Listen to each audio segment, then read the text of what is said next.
Hello guys, welcome to Sara's world. നമ്മളിന്ന് ചോളം പുഴുങ്ങിയത് ഉണ്ടാക്കിയാലോ? അതിന് ആദ്യം ഞാൻ 3 ചോളം എടുത്തിട്ടുണ്ട്. ഇതിൻ്റെ എല്ലാ കവറിങ്ങും ഒന്ന് കളയണം. അപ്പോൾ ഇതിൻ്റെ എല്ലാ കവറിങ്ങും ഒന്ന് ഇളക്കി കൊടുക്കുകയാണ്. ഇങ്ങനെ ബാക്കിയുള്ളതൊക്കെ നമുക്ക് ഒന്ന് ക്ലീൻ ചെയ്തെടുക്കണം. ചോളം നിരവധി ആരോഗ്യ ഗുണമുള്ള ഒരു ധാന്യമാണ്. ഇത് വേവിച്ച് കഴിക്കുന്നത് കൂടുതൽ നമുക്ക് ഫലം ചെയ്യും.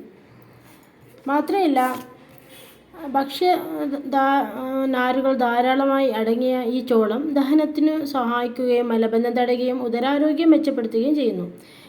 നാരുകൾ ധാരാളം അടങ്ങിയതിനാൽ തന്നെ ഇതിന് കൊളസ്ട്രോളും രക്തത്തിലെ പഞ്ചസാരയുടെ അളവും നിയന്ത്രിക്കാനും കഴിയുന്നു. ഹൃദയരോഗം പോലെയുള്ള രോഗങ്ങൾ മെച്ചപ്പെടുത്താനും ഏറ്റവും മികച്ചൊരു ഭക്ഷണം തന്നെയാണ് നമുക്ക് ഈ ചോളം.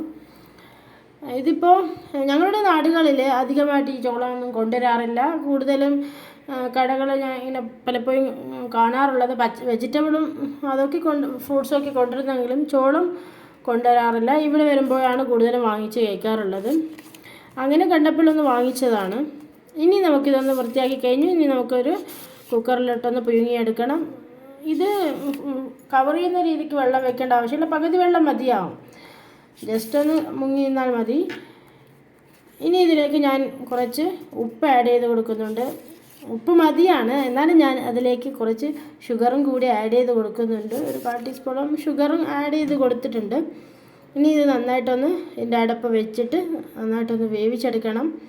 2 വിസിൽ മതിയാവും. ഇത് വെന്ത് കിട്ടും. എളുപ്പത്തിൽ ഉണ്ടാക്കാൻ പറ്റിയ ഒരു ഐറ്റംസ് കൂടിയാണ് നമ്മുടെ ഈ കോൺ. പെട്ടെന്ന് ഇത് ആയി കിട്ടും.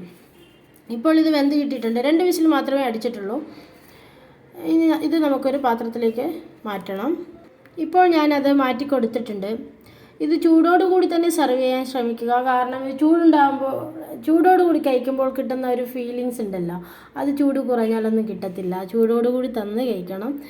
അപ്പോൾ ഇനി ഇതിനൊക്കെ ആവശ്യമായിട്ടുള്ളത് ഒരു 1-1.5 ടീസ്പൂൺ മുളക് പൊടി, അതിലേക്ക് ഒരു 1/2 ടീസ്പൂൺ ഉപ്പ്.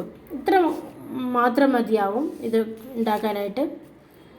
അപ്പോൾ അതൊന്ന് നന്നായിട്ടൊന്ന് മുളക് പൊടിയും ഉപ്പും നന്നായിട്ടൊന്ന് ഇളക്കി യോജിപ്പിക്കുക. ഇനി നമുക്ക് ആവശ്യം ഒരു ചെറുനാരങ്ങ എടുത്തിട്ട് അതിൻ്റെ നടുവിൽ കൂടി കട്ട് ചെയ്തെടുക്കുക. കട്ട് ചെയ്തെടുത്ത ശേഷം നമ്മൾ എന്ത് ചെയ്യുക, ഈ ചെറുനാരങ്ങയുടെ നീരുണ്ടല്ലോ അത് ഈ ചോളത്തിന് പുറത്ത് നന്നായിട്ടൊന്ന് തേച്ച് പിടിപ്പിക്കണം. അപ്പോൾ എൻ്റെ എല്ലാ വശത്തേക്ക് എത്തുന്ന രീതിയിൽ നന്നായിട്ട് തേച്ച് പിടിപ്പിക്കുക. തേച്ച് പിടിപ്പിച്ച ശേഷം നമുക്ക് പിന്നെയാണ് ഇതിനെ മുളക് പുരട്ടി കൊടുക്കേണ്ടത്. ഇനി നമുക്ക് ഇതിൻ്റെ മുകളിലേക്കായിട്ട് ഒന്ന് മുളക് പുരട്ടി കൊടുക്കാം. അതിന് നന്നായിട്ടൊന്ന് പിഴിഞ്ഞ ശേഷം മുളക് ഉപ്പും കൂടിയ ഈ മസാല ഒന്ന് തേച്ച് കൊടുക്കുക. ചിലർക്ക് എരിവ് കൂടുതൽ ഇഷ്ടപ്പെടില്ല. എന്നാൽ എരിവില്ലാതെയും നമുക്ക് പുഴുങ്ങിയിട്ട് ഡയറക്റ്റ് കഴിക്കാവുന്നതേ ഉള്ളൂ. അപ്പോൾ എരിവിനനുസരിച്ച് നമുക്ക് അത്ര മുളക് പൊടി വേണം അത്രക്ക് തേച്ച് കൊടുത്താൽ മതിയാവും. ഇവിടെ ഞാൻ ഫുള്ളായിട്ട് തേച്ച് കൊടുക്കുന്നില്ല, കാരണം ഇത് കഴിക്കാൻ കുട്ടികളുണ്ട്. അതുകൊണ്ട് തേച്ച് കൊടുക്കുന്നില്ല. ഇപ്പോൾ ഏകദേശം ആയിട്ടുണ്ട്.